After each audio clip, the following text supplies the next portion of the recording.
Today we'll be discussing periodic trends, things that change in predictable ways as you move across the periodic table, say from left to right or top to bottom.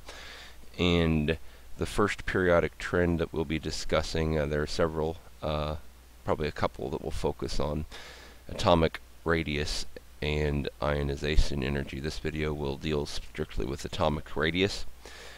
The atomic radius is the size of the electron cloud around an atom, and it does not really deal with the protons or neutrons in the nucleus at all. Remember, if you're dealing with the size of an atom, the size comes from the electron cloud. If you recall from a previous chapter, we talked about the nucleus of an atom. If it were the tennis ball, then the atom itself, the electron cloud, would be the size of a football stadium. So we don't really care about how many protons or neutrons are in that tennis ball if we're dealing with size, but we're more concerned about how big the stadium is.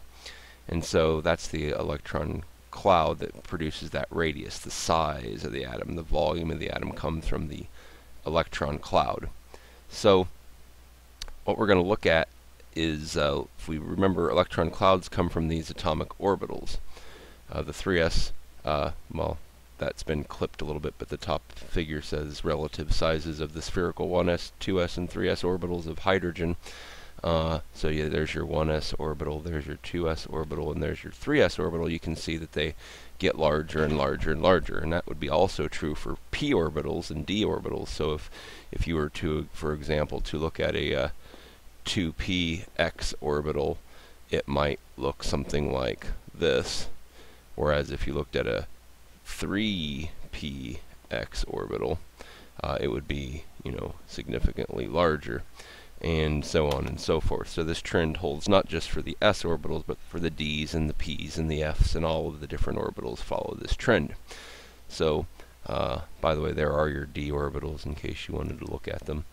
Has nothing to do with this video, but I don't think I ever put them on. Oh, I did put them on that one video, didn't I? So, the atomic orbitals video. So let's look and see how this is going to impact a trend. Well, if you look at the periodic table, the first trend that we notice is that as you go down a group, atomic size increases. And that should be fairly obvious why that happens. This is filling a 1s orbital, this is filling a 2s orbital, a 3s orbital, a 4s orbital, and we just saw in the last graphic, those should get larger as they go down. So that's pretty straightforward. What people struggle with a little bit more is the left to right, because you think, well, as it's getting bigger, as the atomic number gets bigger, they need to, the orbitals need to get bigger. But what you'll realize, if you go left to right, remember everything in this row here is a p or is an s or p orbital, but they're all 2s. So that's 2s. That's also 2s, and these are all filling the 2p orbital. Well, the 2p orbitals are all the same size, so there's really not the same growth in the size of the orbitals as you go across this period. Same here, you don't get larger and larger and larger, because this is all, you're filling the 4d, and they're not getting any larger. So in fact, if you look at the graphic, they're getting smaller. It says up here atomic size decreases as you go to the right, and here's why. The reason that the size not only doesn't get bigger, but also does get smaller, remember, we do have to look at the nucleus for one thing, because if we look at the nucleus, if you look at potassium, for example, it has 19 protons. So 19 positive charges. That says 19 plus. It's probably hard to read in there, but it has 19 protons in the center. Calcium has 20. Gallium, if we jump the D block there, we have 31 for gallium, 32, 33, 34. So why is this making it smaller? Well, remember that protons are positive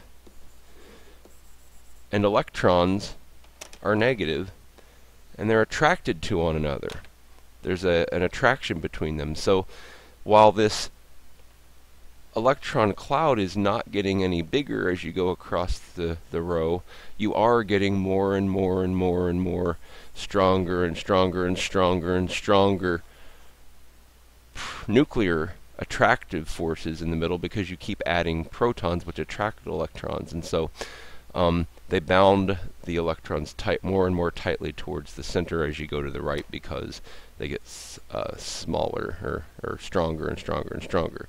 And that's why the trend from left to right is that they get bigger, or I'm sorry, smaller.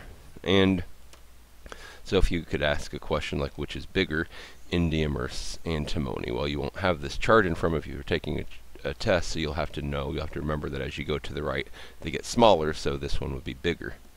So the other thing that we need to talk about before we leave this topic is we've dealt only so far with neutral atoms, but what about ions?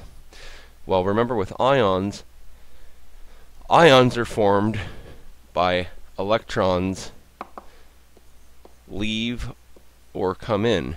Electrons are kicked out or brought in.